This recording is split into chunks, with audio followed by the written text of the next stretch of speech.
فرمایا والذین لا یدعون مع اللہ الہا آخر، اور وہ لوگ کہ جو اللہ کے ساتھ کسی اور معبود کو نہیں پکارتے۔ شرک، یہ یوں سمجھئے کہ کبر الکبائر، کبائر میں سب سے بڑے 3 گناہوں میں سب سے پہلا شرک ہے، اور وہ شرک جلی، اللہ کے سوا کسی اور کو پکارنا، چاہے وہ فرشتہ ہو جسے آپ پکار رہے ہیں، چاہے وہ کوئی نبی ہو اس کا نام لے کر پکار رہے ہیں، چاہے وہ کوئی ولی اللہ ہے سابق فوت شدہ جو ہے، کوئی اللہ کا بندہ ہے اس کو پکار رہے ہیں۔ پکار جو ہے، اس لیے کہ میں اس سے پہلے کئی مرتبہ بات آ چکی ہے کہ عبادت کا جوہر دعا ہے۔ حضور کی حدیث ہے الدعاء مخ العبادہ، عبادت کا جوہر، عبادت کی یوں سمجھئے کہ جیسے کہ ہڈی کے اندر گودا ہوتا ہے، تو عبادت کا گودا جو ہے وہ ہے دعا، اللہ کو پکارنا، اللہ کے سوا کسی اور کو پکارنا، حالانکہ اللہ کو بھی پکار رہے ہیں۔ یہ جان لیجئے مکے والے مشرک جو ہے وہ خدا کے منکر نہیں تھے،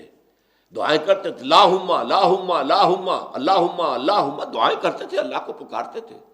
اس سورت کی آخری آیت میں اس کا تذکرہ بھی ہو جائے گا، لیکن یہ ہے کہ اس کے ساتھ وہ لات کو، منات کو، عزا کو، ان کو بھی پکارتے تھے، حبل کو، یہ ان کو بھی پکار رہے ہیں۔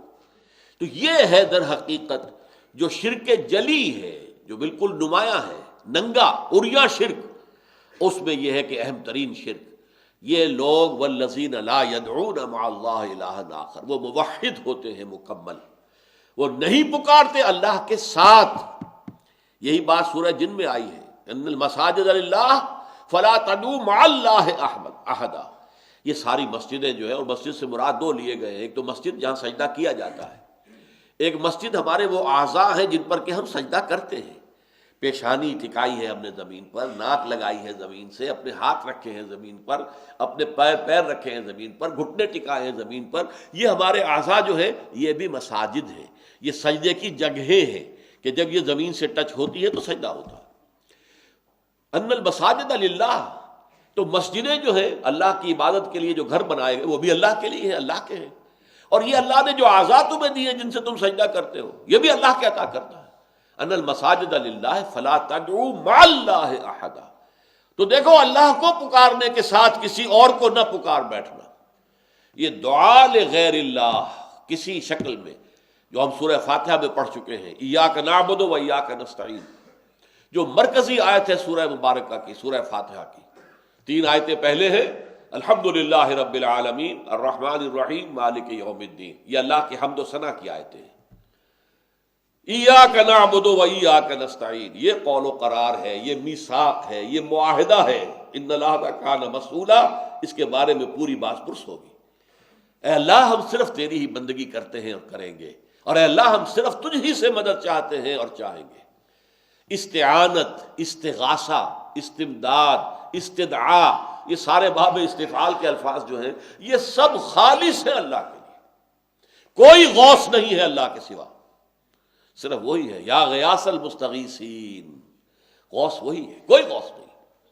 کوئی نہیں ہے جسے پکارا جائے گا اللہ کے ساتھ یا اللہ کے سوا یا اللہ کو چھوڑ کر۔ یہ سب ایک بدترین اور گھناؤنے ترین جرائم میں سے ہے۔ والذین لا یدعون مع اللہ الہا آخر ولا یقتلون النفس التي حرم اللہ الا بالحق، اور دوسرا جو ہے کبر الکبائر یا کبریات الکبائر جو ہے،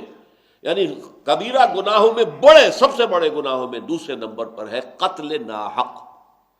جس کے لیے سورہ مائدہ میں آیا ہے کہ اگر کسی نے ایک انسانی جان کو بھی قتل کیا ناحق فکأنما قتل الناس جميعا، تو یہ ایسے گویا کہ اس نے پوری نوع انسانی کو ہلاک کر دیا۔ اس کی وجہ کیا ہے؟ انسانی تمدن جو ہے، یہ جو انسان مل جل کر رہتے ہیں، اس کی بنیاد ہے ایک دوسرے کے نفس، ایک دوسرے کی جان کا احترام اور ایک دوسرے کے مال کا احترام۔ ٹھیک ہے، اس کی جان کا احترام کرنا ہوگا۔ والذین لا یقتلون النفس التي حرم اللہ الا بالحق، اللہ تعالیٰ نے جسے حرام کر دیا ہے، انسانی جان نہیں لی جا سکتی ناحق، لیکن بالحق ہو سکتا ہے، جان لی جا سکتی ہے۔ کسی نے قتل عمد کیا ہے، جان بوجھ کر کسی کو قتل کیا ہے، اور اس کے وارث خون بہا لینے کو تیار نہیں، نہ معاف کرنے کو تیار ہے، اس کی جان لی جائے گی، قصاص کے اندر اس کی جان لی جائے گی۔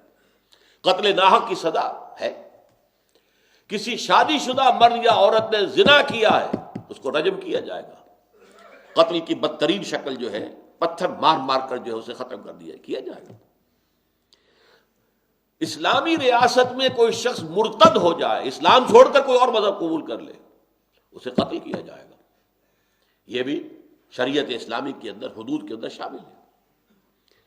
اور حالت جنگ میں کافر کو قتل کیا جائے وہ بھی جائز ہے، لیکن یہ نہیں ہے کہ کسی بھی وقت آپ جا کے کسی کافر کو قتل کر دیں، نہیں۔ جب جنگ ہے، محارب ہے، وہ محاربہ ہو رہا ہے، جنگ چل رہی ہے، اس وقت قتل کرنا۔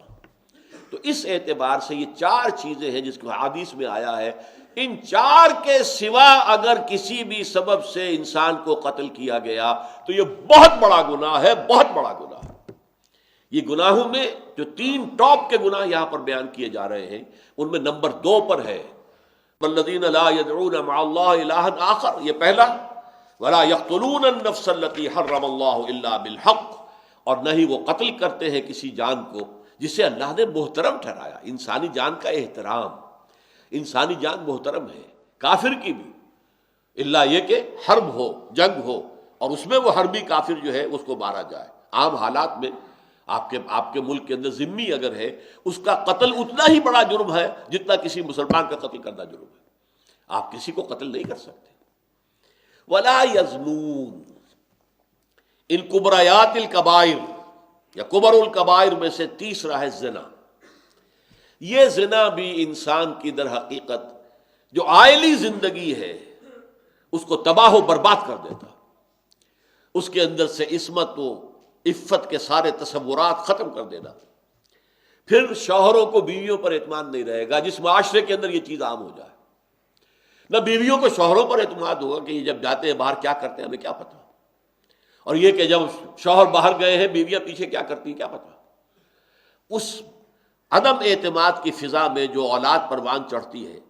وہ نیگیٹو سینٹیمنٹس لے کر پروان چڑھتی ہے، ان میں جرائم پیشہ نکلیں گے، پھر ان میں لوگ جو ہے وہ غلط کردار والے اٹھیں گے۔ در حقیقت معاشرے کی جڑ اور بنیاد جو ہے، جیسے پہلے میں نے لفظ استعمال کیا تھا تمدن کی بنیاد احترام نفس، احترام جان کا احترام ایک دوسرے کی، کسی کے جان کے خلاف کوئی اقدام اس کو ختم کر دینے کا کوئی معاملہ نہ ہو، ورنہ تمدن ختم ہو جائے گا، تمدن جو ہے کھوکھلا ہو جائے گا، تمدن کی بنیاد ختم ہو جائے گی۔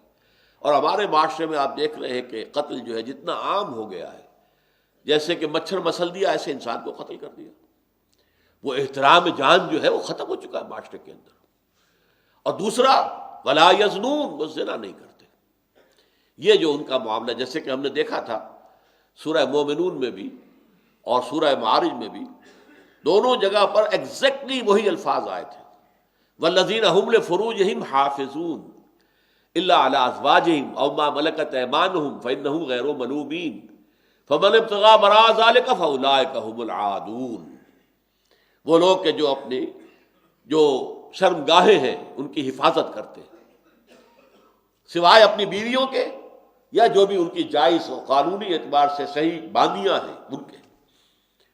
اب جو لوگ